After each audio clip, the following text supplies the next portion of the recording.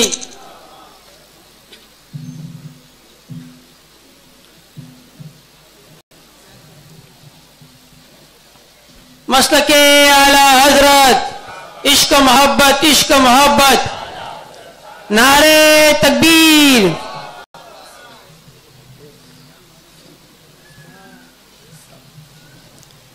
آپ حضرت بیٹھ جائیے۔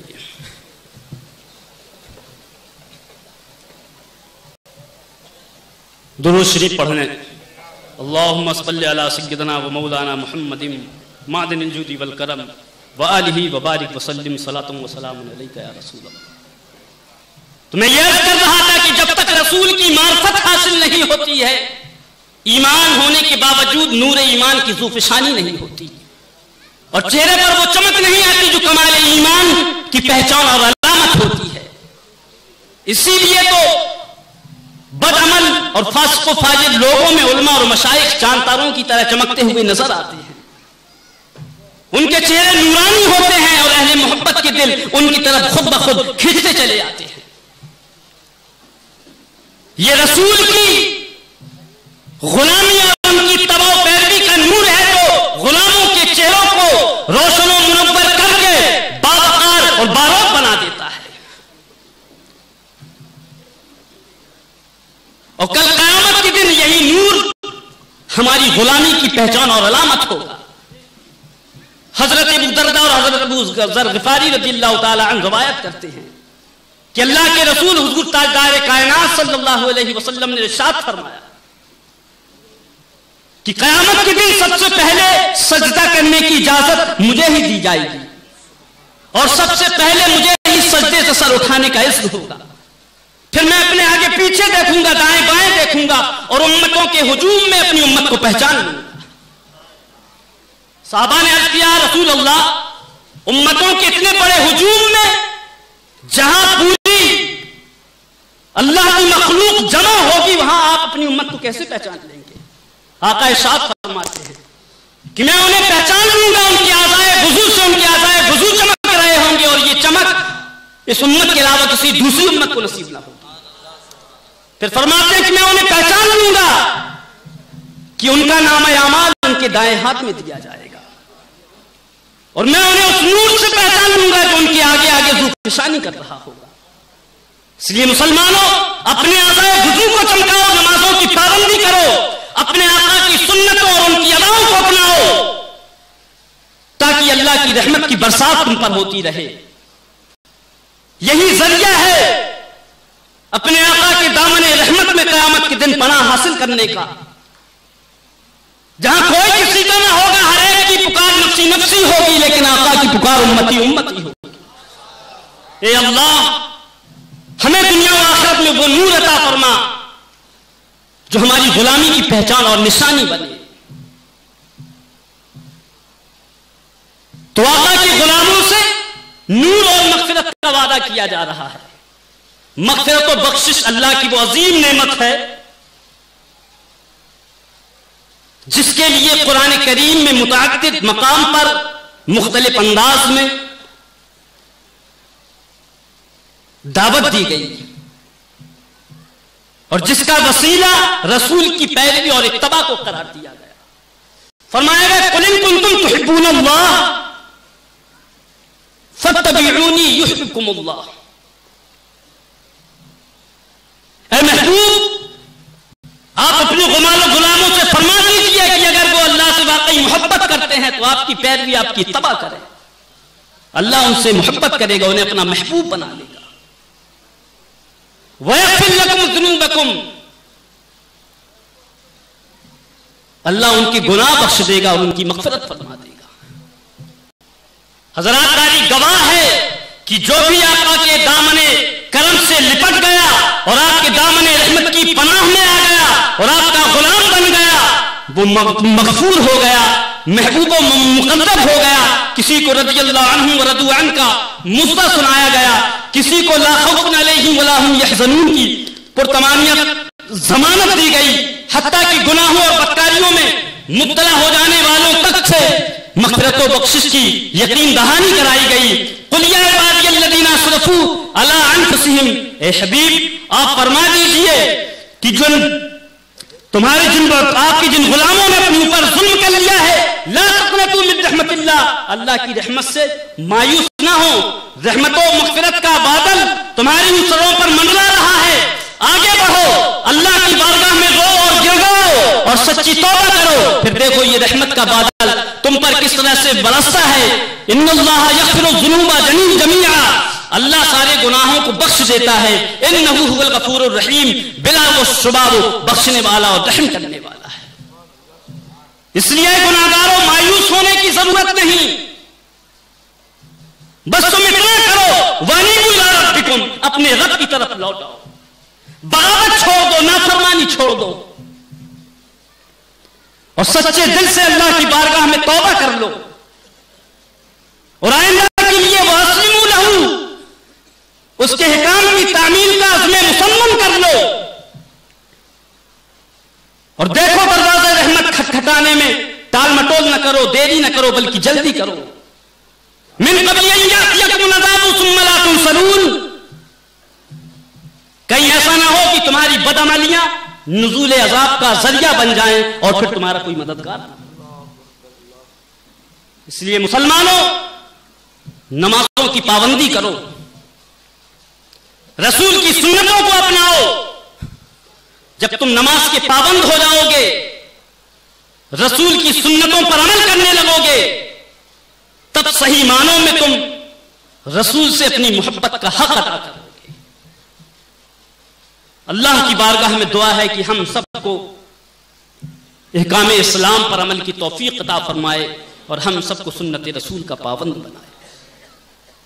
حضرات جیسا کہ آپ کو معلوم ہے کہ اس رزم خیر کے مقدر خصوصی حضرت مولانا امین القادری صاحب جو رونق اسٹیج ہو چکے ہیں, آپ کو ان کا خصوصی خطاب سننا ہے. میں تو بطور تمہین چند منٹوں کے لیے آپ کے سامنے حاضر آیا تھا. بس اس دعا کے ساتھ میں اپنی بات کو ختم کرتا ہوں کہ اللہ رب العزت ہم سب کو مصطفیٰ جان رحمت صلی اللہ علیہ وسلم کا سچا غلام بنائے اور ہم سب کو نمازوں کی پابندی کی توفیق عطا فرمائے. وما علینا الا البلاغ المبین. السلام علیکم. بلند آواز سے پڑھیں السلام